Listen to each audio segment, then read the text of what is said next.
The morning sun filtered through the stained glass windows of the Hayes family estate, as casting colored shadows across the worn Persian rugs. Victoria Hayes sat at her vanity, staring at her reflection as the makeup artist worked silently. Her chestnut hair had been styled into an elegant updo. Her green eyes looked almost emerald against the white lace of her wedding gown. But behind those eyes lived a young woman who felt like a lamb being led to slaughter. 20-3 years old. And today, she would marry a man she had met only twice. Both meetings had been brief, formal affairs orchestrated by her parents and his business associates. Julian Sterling was a name that commanded respect in business circles. At 31, he had turned a modest software company into a technological empire worth billions. Newspapers called him a genius. Forbes called him one of the most eligible bachelors in the country.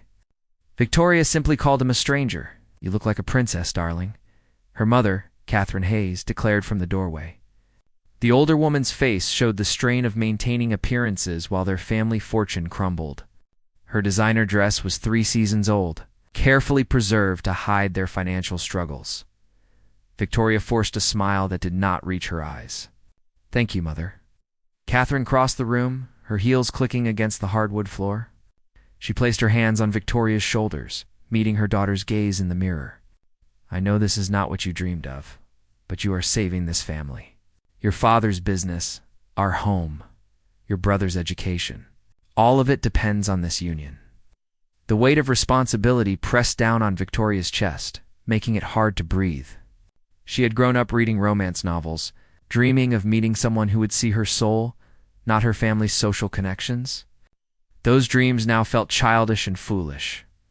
The groom's perspective crossed town. Julian Sterling stood in his penthouse office, looking out at the city skyline. His best friend and business partner, Nathan Park, lounged in a leather chair behind him, nursing a glass of expensive scotch despite the early hour. "Last chance to run," Nathan joked, though his eyes held genuine concern. "Private jet is fueled and ready." Julian adjusted his platinum watch, a gift from his late father who had taught him that success came from calculated risks and strategic partnerships. "This marriage makes sense. Nate, the Hayes family has connections in European markets that would take me years to develop independently. Victoria is well-educated, beautiful, and understands the social expectations of our world. You were talking about a business merger. Not a marriage," Nathan observed Julian. Turned from the window, his sharp features set in determination. "Perhaps that is exactly what modern marriage should be.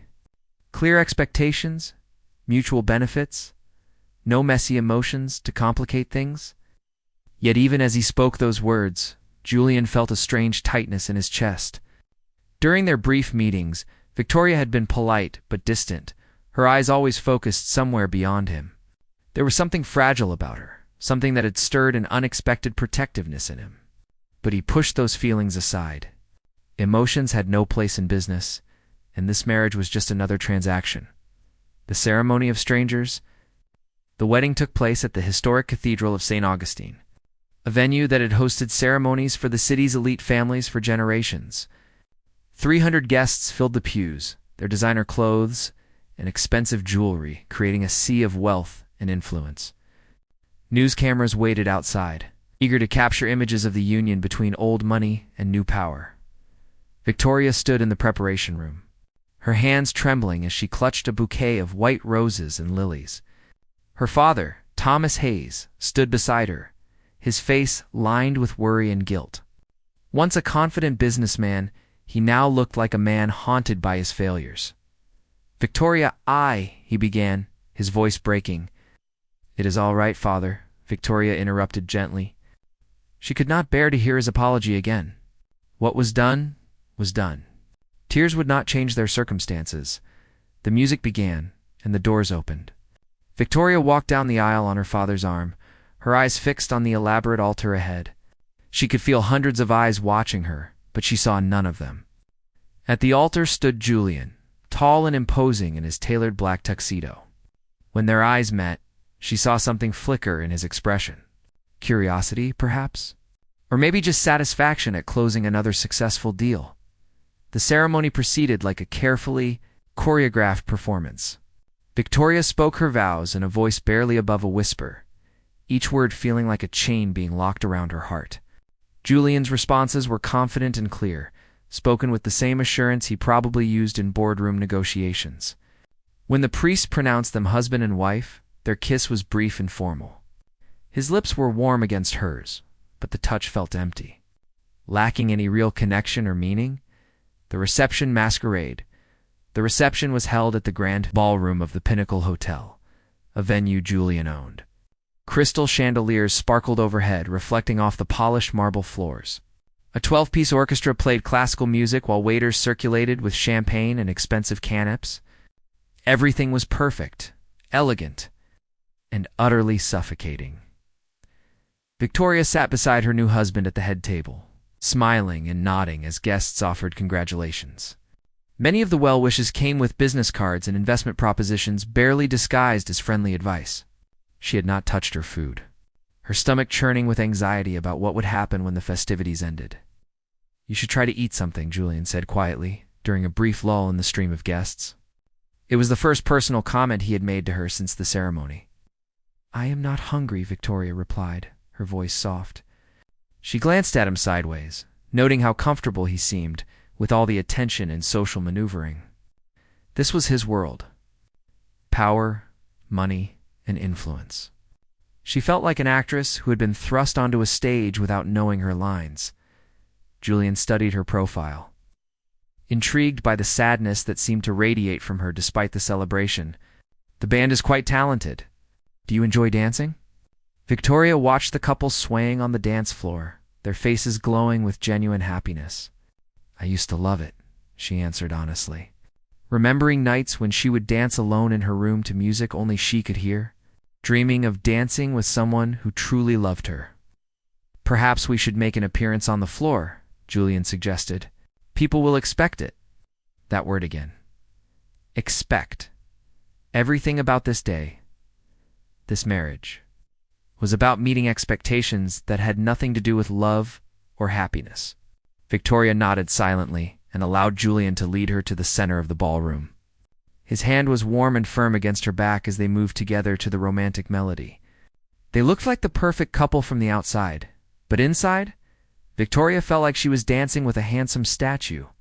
There was no warmth, no connection, just two strangers performing for an audience. The first night of distance as the last guest departed and the limousine carried them toward Julian's penthouse. Silence filled the space between them. Victoria's hands gripped her bouquet so tightly that her knuckles turned white.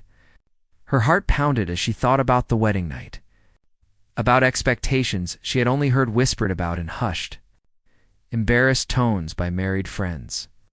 "My penthouse has several guest suites," Julian said suddenly, his voice cutting through her anxious thoughts. "You may choose whichever room you prefer." Victoria turned to stare at him, confusion and relief flooding through her in equal measure. "Guest suites? I assumed you would want your own space," Julian continued in his businesslike tone. "This arrangement is new for both of us. There is no need to rush into anything uncomfortable." Tears pricked at Victoria's eyes, but she blinked them back. "Thank you," she whispered, her voice thick with emotion. She had spent weeks dreading this night, imagining scenarios that terrified her innocent heart. Julian noticed the tears. She was trying to hide and felt that strange tightness in his chest again. Whatever he had expected from this marriage, a frightened bride was not part of the plan. "Victoria," he said gently, using her first name for perhaps the first time all day. "This does not have to be a prison. We can take things slowly and find a way to make this work." When they arrived at the penthouse, Julian showed her to a beautiful guest suite with floor-to-ceiling windows overlooking the glittering city. The room was decorated in soft creams and golds, with expensive furniture and artwork that probably cost more than everything Victoria had ever owned combined. "Good night, Victoria," Julian said from the doorway. "Sleep well." As the door closed behind him, Victoria sank onto the silk-covered bed and allowed herself to cry. She was now Mrs. Julian Sterling, one of the wealthiest women in the country, living in a palace most people could only dream of. So why did she feel like she had lost everything that truly mattered? The secret diary begins later that night, Victoria sat at the antique writing desk by the window.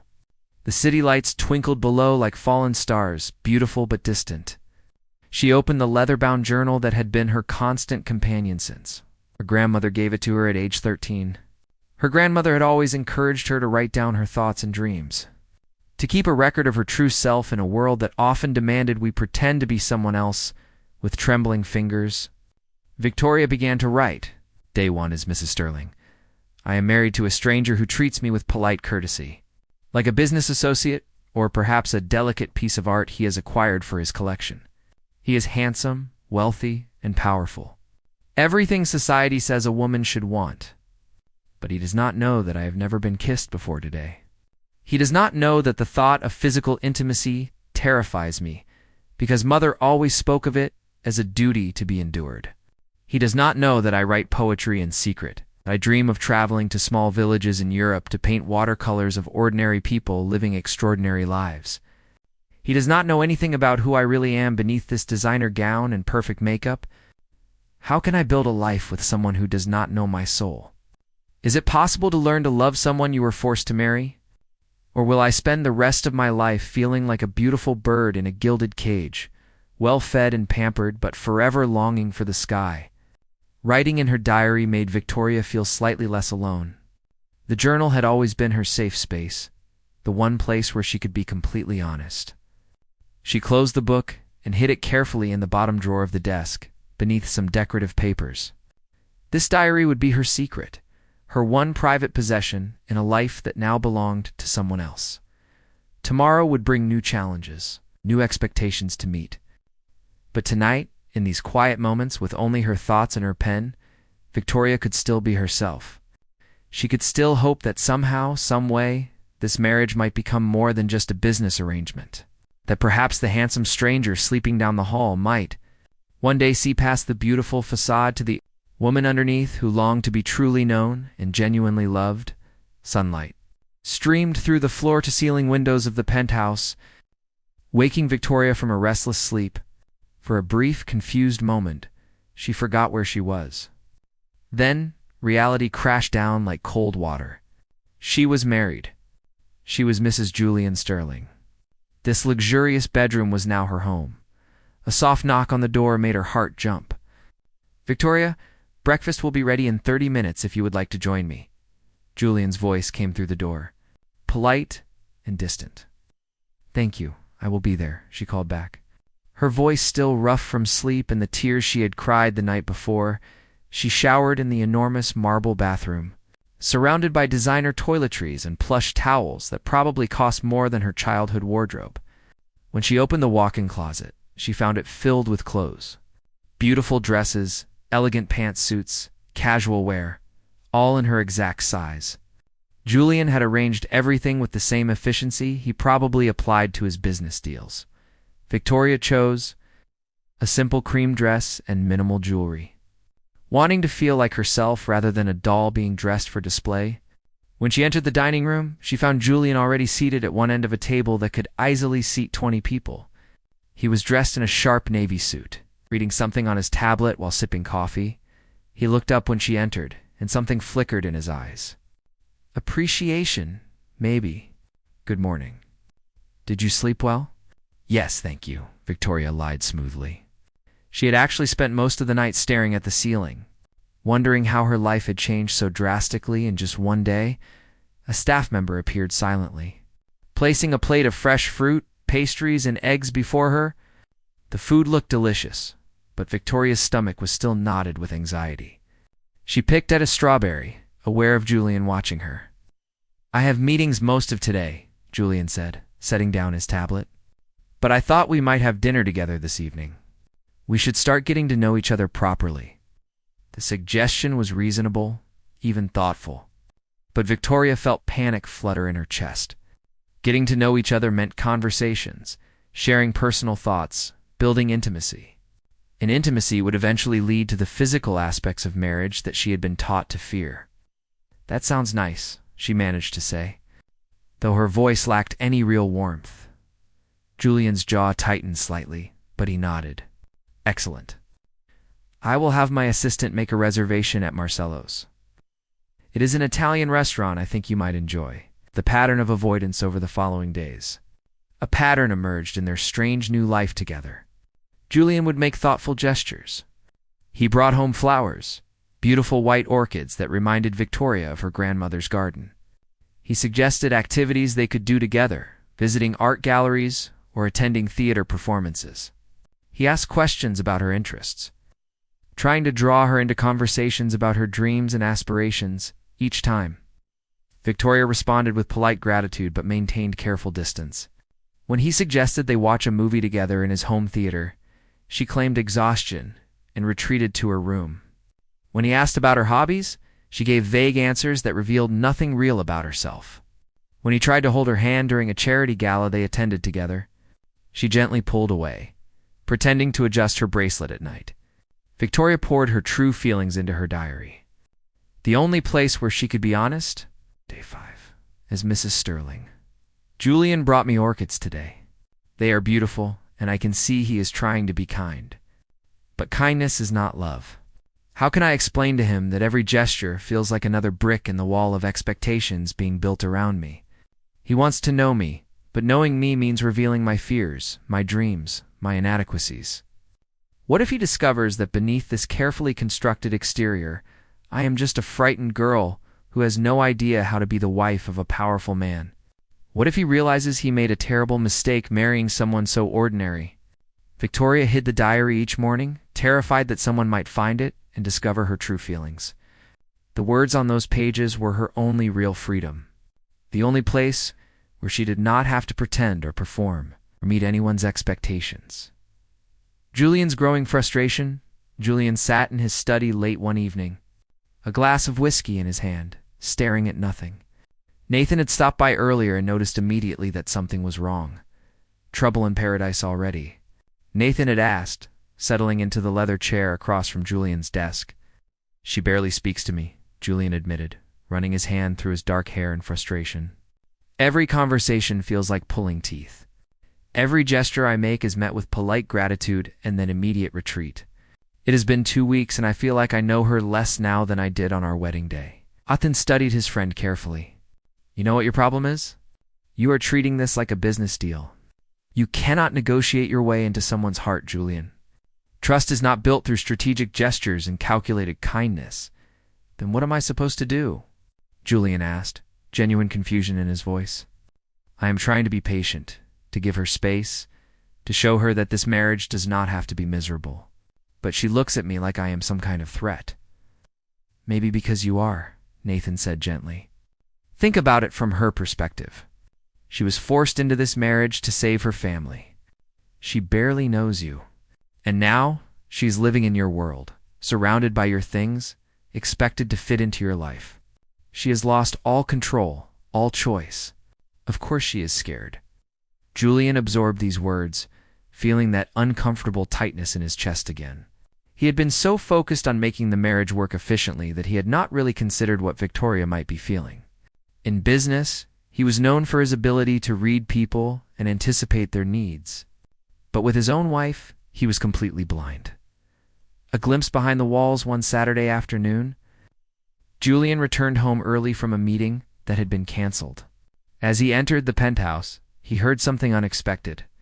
Music, soft piano music coming from one of the spare rooms he had told Victoria she could use however she wished. Curious, he walked quietly down the hallway and stopped outside the partially open door. Through the gap, he could see Victoria sitting at the piano he had barely noticed when purchasing the penthouse. Her fingers moved across the keys with surprising skill, coaxing out a melody that was both beautiful and heartbreaking. Her eyes were closed, her face peaceful in a way he had never seen before. This was not the polite, distant woman who sat across from him at dinner. This was someone completely different, someone real and vulnerable and utterly captivating. Julian found himself mesmerized, not just by the music, but by the transformation in Victoria. When she played, all the careful walls she maintained came down. He could see emotion in every note, longing and sadness, and something that might have been hope. He stood there for several minutes, afraid to move and break the spell. Then Victoria's eyes opened, and she saw him standing in the doorway. The music stopped abruptly. The walls slammed back into place. Her face became the polite mask she always wore around him. "I am sorry," Julian said quickly. "I did not mean to intrude. I came home early and heard the music. You play beautifully." "Thank you," Victoria said, standing and smoothing her dress nervously. "I did not know you were home." "Please, do not stop on my account," Julian urged, taking a step into the room. "How long have you been playing?" "Since I was 7, Victoria answered, her fingers trailing across the piano keys without pressing them. "My grandmother taught me. She said music was the language of the soul. It was the most personal thing she had shared with him since their wedding." Julian felt a spark of hope. "Your grandmother sounds like a wise woman." "She was," Victoria said softly, and for just a moment, real sadness flickered across her face. "She passed away 3 years ago. She would have loved this piano." Julian saw an opening, a chance to connect. "Would you play something else?" "I would love to hear more." But the moment of vulnerability had passed. Victoria shook her head, the polite distance returning. "Perhaps another time.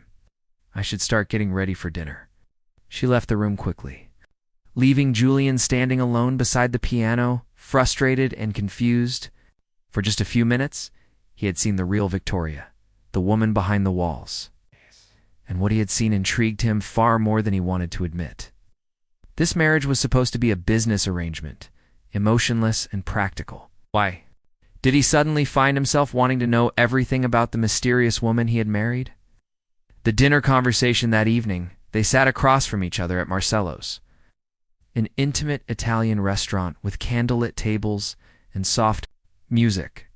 Victoria looked stunning in a deep green dress that matched her eyes, but her posture was rigid, defensive.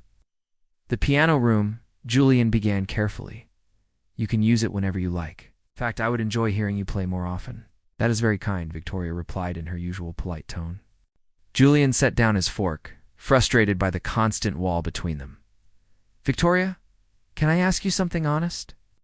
She looked up, wariness in her eyes. "Of course. What are you so afraid of?" Question hung in the air between them. Victoria's hands trembled slightly as she reached for her water glass. "I do not know what you mean." "Yes, you do," Julian said gently, but firmly. "You avoid me at every opportunity. You retreat to your room whenever I suggest we spend time together. You answer my questions with the bare minimum of information. I am trying to make this marriage work, but I feel like I am talking to a ghost." Victoria's chest tightened. She wanted to tell him everything. She was afraid of disappointing him, of failing to be the wife he deserved, of losing herself completely in his overwhelming world. That she had been taught to fear intimacy and vulnerability. That every day in his penthouse felt like slowly drowning in luxury, while her real self suffocated beneath expectations. But the words would not come. Instead, she said quietly, "I am sorry if I have disappointed you." "That is not," Julian started, then stopped, taking a deep breath. "I am not disappointed. I am confused. I want to understand you, Victoria, but you will not let me in." "Perhaps some people are not meant to be understood," Victoria said, her voice barely above a whisper. "Perhaps some marriages are meant to be exactly what ours is. It's polite, distant, functional." Julian stared at her, seeing the pain behind her carefully composed expression. "Is that truly what you want? To live the rest of your life as strangers who share a home?" Victoria met his eyes, and for just a moment, he saw the truth there. No, it was not what she wanted. But it was what she believed was safest, what she had resigned herself to accept. Before Julian could press further, Victoria excused herself to the restroom. She stood in front of the mirror, trying to steady her breathing.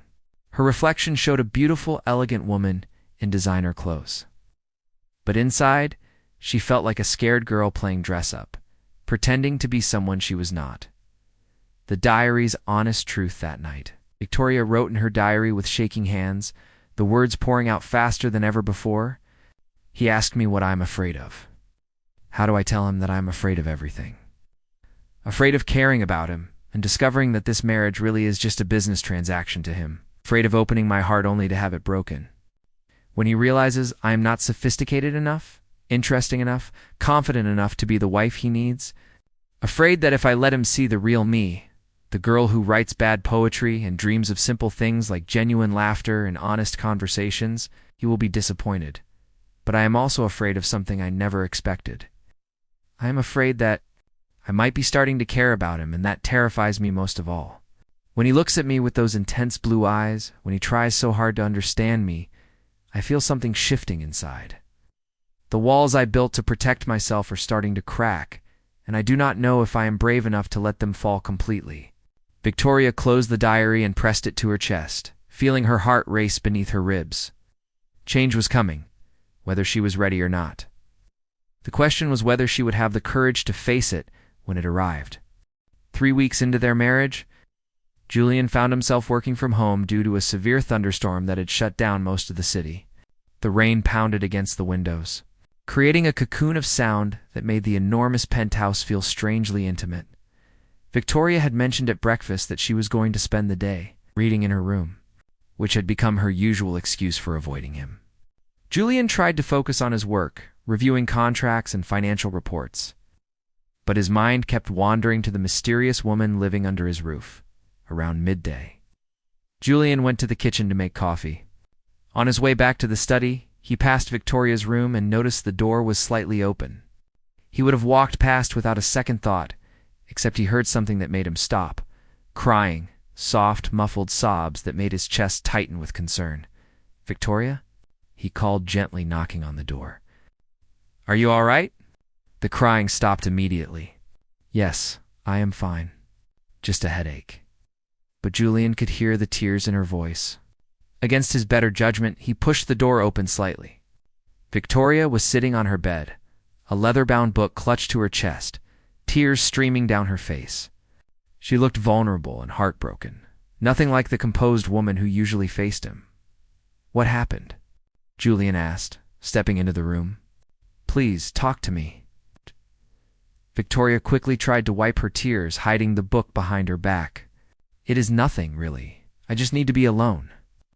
But Julian had seen the book. It looked old and well-worn, clearly something important to her. "What is that you are holding?" "Nothing," Victoria said too quickly, her eyes widening with panic. "Just a book." Julian's instincts, honed from years of negotiations, told him this was significant. "Victoria, I am your husband. If something is upsetting you, I want to help." "You cannot help," Victoria said, fresh tears spilling down her cheeks. "You cannot fix this because you are part of what is wrong." The words hit Julian like a physical blow. "What do you mean?" Victoria stood up, clutching the diary tighter. "Please, just go. I need time alone." But as she moved past him toward the bathroom, her foot caught on the edge of the rug. She stumbled, and the diary flew from her hands, landing at Julian's feet. Pages fluttered open, revealing lines of elegant handwriting that he could not help but see. "I'll be bad, bad, bad, bad, bad, bad, bad, bad, bad, bad, bad, bad, bad, bad, bad, bad, bad, bad, bad,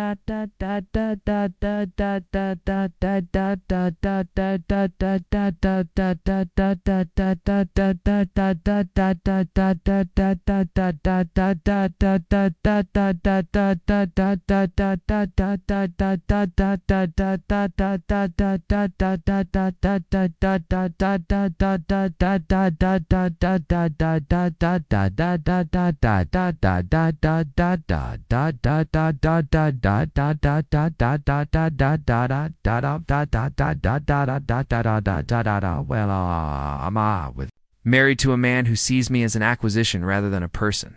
How do I tell him that every kindness feels like a transaction, every gesture like a business strategy? He is trying, I know he is, but I cannot give him what he wants because I do not even know who I am anymore." Julian stared at the words, shock and hurt warring inside him. Victoria snatched the diary up quickly, her face pale with horror. "That is private," she whispered, hugging the book to her chest like a shield. "Is that truly what you think?" Julian asked, his voice rough with emotion. "That you are just an acquisition to me? That everything I do is calculated strategy?" Victoria backed away, tears streaming down her face. "What else am I supposed to think? This marriage was arranged for business purposes. You needed connections, and my family needed money. I am just part of the deal." "That is not," Julian began, then stopped, running his hand through his hair in frustration. Because was not she right? Hadn't he originally viewed this marriage exactly that way? Victoria, sit down, please. We need to talk about this properly. There is nothing to talk about, Victoria said, her voice breaking. You have read my private thoughts. You know the truth now? I am not the sophisticated, confident wife you need. I am just a scared girl, pretending to be someone she is not. Julian crossed the room in 3 quick strides, gently taking Victoria by the shoulders. She flinched at the contact, but he held firm, not letting her retreat. Look at me, he said softly. Please, just look at me. Slowly, Victoria raised her eyes to meet his. Up close, he could see every tear track on her cheeks, every flicker of fear and vulnerability in those green depths. You were right, Julian said, the words coming hard but necessary.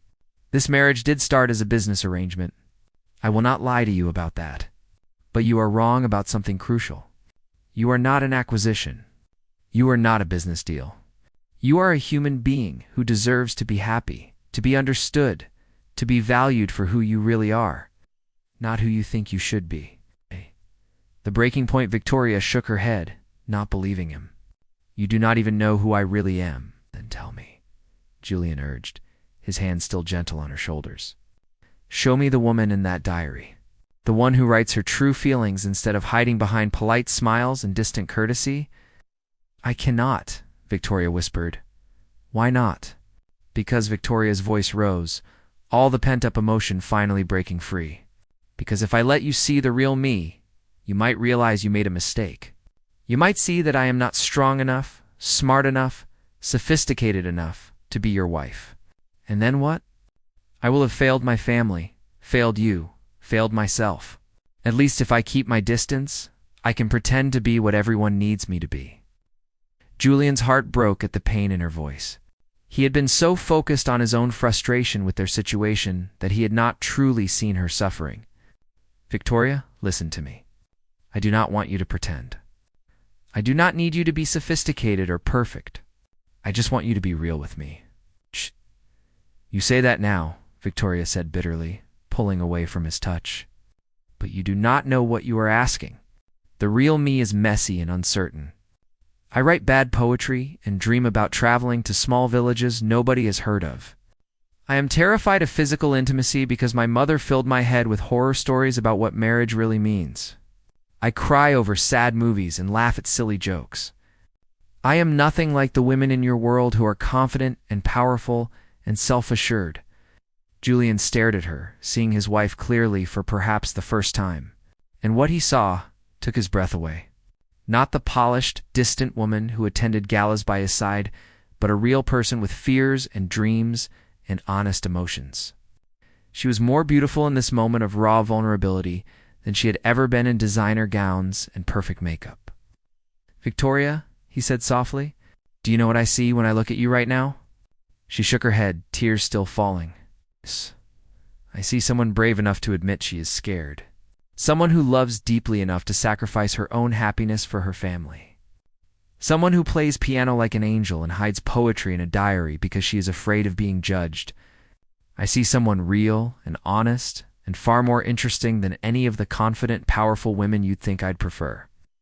Victoria searched his face, looking for deception, but finding only sincerity. You really mean that? Every word, Julian confirmed. I will be honest with you. When we married, I did see this as primarily a business arrangement. But these past 3 weeks of trying to understand you, of catching glimpses of the real person behind your walls, have changed something in me. I do not want a business partnership anymore, Victoria. I want a real marriage. With real conversations, real emotions, real connection. If you will give me the chance. The diary revealed Victoria sat down slowly on the edge of the bed, the diary still clutched in her hands. For a long moment she was silent, thinking. Then, with trembling fingers, she held the diary out to Julian. If you want to know me, she said quietly, then read this. All of it. Every honest, messy, frightening thought I have had since our wedding day. But know that once you do, there's no going back. You will see everything I have been hiding, all my fears and insecurities and secrets, Julian took the diary carefully, as if it were made of glass. "Are you sure? This is your private space." "I am tired of hiding," Victoria admitted, exhaustion clear in her voice. "I am tired of pretending and keeping walls between us. You deserve to know the truth about what you have gotten yourself into." Julian sat down in the chair by her reading nook and opened the diary to the first page. Victoria watched him nervously as he began to read, seeing his expressions change with each entry. Sometimes he looked sad, sometimes surprised, sometimes frustrated or confused. The rain continued to pound against the windows as he read through weeks of her innermost thoughts. When he finally closed the diary an hour later, his eyes were suspiciously bright. He looked at Victoria, who had been sitting in tense silence the entire time, and said, "Come here." Victoria stood up hesitantly and walked over to him. Julian reached out and pulled her gently onto his lap, wrapping his arms around her. She stiffened at first, unused to such intimate contact, but he held her carefully, giving her time to adjust. "Thank you," he said into her hair. "Thank you for trusting me with this. Are you angry?" Victoria asked in a small voice. "Angry? No. Heartbroken that you have been carrying all this pain alone. Frustrated with myself for not seeing it sooner. But angry with you? Never." Julian pulled back slightly to look into her eyes. "Victoria, I am going to tell you something I have not admitted to anyone, not even Nathan. When I agreed to this marriage, I thought I had everything figured out. Clean arrangement, mutual benefits, no complications. But from the moment I saw you walking down that aisle looking terrified and beautiful, something in me shifted. I told myself it was just attraction, just appreciation for your beauty. But these past weeks of watching you play piano when you think nobody is listening, of seeing genuine emotion flicker across your face before you hide it away, of wondering what thoughts are running through that brilliant mind you keep locked up tight, I have realized something." "What?" Victoria whispered. "I am falling for you," Julian admitted. "The real you. The one who writes poetry and is afraid of intimacy and dreams of simple things. I want to know everything about that person. I want to be the one you trust with your fears and hopes. I want to build something real with you if you will let me." The first real kiss Victoria felt her heart hammering in her chest. This was the moment she had been both longing for and dreading. The moment when she had to decide whether to keep her walls up or take a terrifying leap of faith. "I am scared," she admitted honestly. "I know," Julian said gently. "But can I tell you something? I am scared too. I have built my entire life on control and certainty. Falling for someone was never part of my plan. But here we are." Victoria looked into his eyes and saw truth there. Not the calculating businessman her mother had warned her about, but a real person with real feelings. Someone who was willing to be vulnerable with her. "I think," Victoria said slowly, "I might be falling for you too. I have been fighting it because I was afraid. But every time you bring me flowers or ask about my day or try to understand me, something in my heart softens a little more." Julian smiled. A genuine smile that transformed his entire face. "Then maybe we can be scared together. And maybe, slowly, we can build the kind of marriage neither of us planned for, but both of us need." "I would like that," Victoria whispered. "May I kiss you?" Julian asked softly. "Really kiss you, not like at the wedding?" Victoria's heart raced with fear and anticipation, but she nodded, deciding to be brave. Julian leaned in slowly, giving her every opportunity to change her mind. When his lips met hers, it was nothing like the brief, formal kiss at their wedding. This kiss was warm and gentle and full of promise. It spoke of new beginnings and real emotions and the possibility of genuine love growing between two people who had started as strangers when they finally pulled apart. Both were breathing heavily. Victoria felt like something fundamental had shifted inside her. The walls she had built so carefully over the past 3 weeks were crumbling, and instead of feeling terrified, she felt relieved. Building something real over the following weeks, their marriage transformed. Julian made a point of coming home earlier from work, wanting to spend time with Victoria. They had dinner together every night, real conversations that went beyond surface politeness.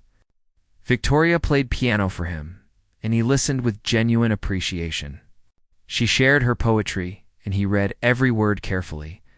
Offering thoughtful responses, Julian told her about his childhood, about the pressure he felt to build an empire, about the loneliness that came with success.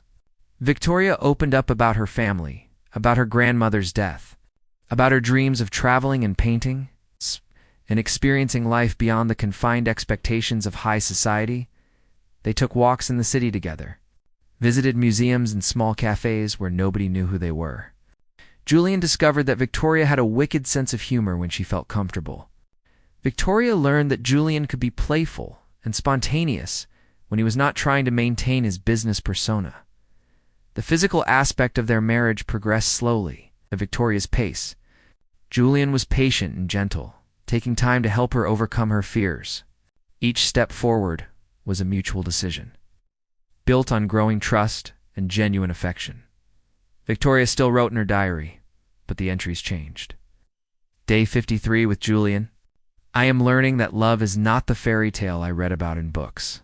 It is quieter, steadier, built on small moments and honest conversations.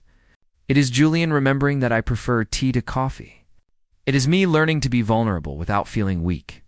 It is both of us choosing each day to build something real together, brick by careful brick. My mother was wrong about so many things. Intimacy is not something to fear when it grows from genuine connection. Marriage is not a prison when both people choose to be there. And love, real love, can bloom even in the most unexpected circumstances. I am not living a fairy tale. I am living something better. A real story, with real challenges and real growth and real love that gets stronger every day. The final truth: 6 months after their wedding, Victoria and Julian hosted a dinner party for both of their families. As Victoria watched her parents interact with Julian's associates, she felt a pang of sadness for the girl she had been on her wedding day. That frightened young woman who thought her life was ending, but she also felt gratitude for the journey that had brought her here, to a place where she and Julian had built something beautiful out of an arrangement that started with no love at all. They had taken the skeleton of a business deal and breathed life into it, creating a real marriage filled with genuine affection, respect, and growing love. After the guests left, Julian found Victoria standing by the window, looking out at the city lights. He wrapped his arms around her from behind, resting his chin on her shoulder. "What are you thinking about?" he asked. Victoria leaned back against him, feeling safe and cherished. "I am thinking about how wrong I was on our wedding day. I thought this marriage would be a cage, but you have given me wings. You have shown me that love is not about grand gestures or perfect moments. It is about choosing each other every day, even when it is hard. Especially when it is hard." Julian turned her in his arms to face him. "You gave me something I did not even know I needed. You've taught me that success measured in dollars means nothing without someone to share it with. You showed me that vulnerability is not weakness. It is the foundation of real connection. And you loved me even when I was being a stubborn fool who thought he could approach marriage like a business deal." Victoria smiled, reaching up to touch his face. "We both learned a lot, I think. About ourselves, about each other, about what really matters." "I love you," Julian said simply. "Not because you are beautiful or poised or perfect, but because you are brave enough to be real, messy, honest, and completely yourself with me." "I love you too," Victoria replied, and for the first time, saying those words felt completely natural. "Thank you for being patient with me, for waiting until I was ready to tear down my walls, for showing me that sometimes the best love stories are the ones that start with no love at all." Ow. They stood together at the window. Two people who had been strangers brought together by circumstance, who had chosen to create something beautiful from an imperfect beginning. Victoria's secret diary, once filled with fear and loneliness, now chronicled a love story that was messy and real and absolutely perfect in its imperfection. And as the city lights twinkled below them like fallen stars, both Victoria and Julian knew that they had found something rare. Not the fairy tale ending Victoria had once dreamed of, but something better. A real partnership, built on honest communication, mutual respect, and genuine love that grew stronger with each passing day.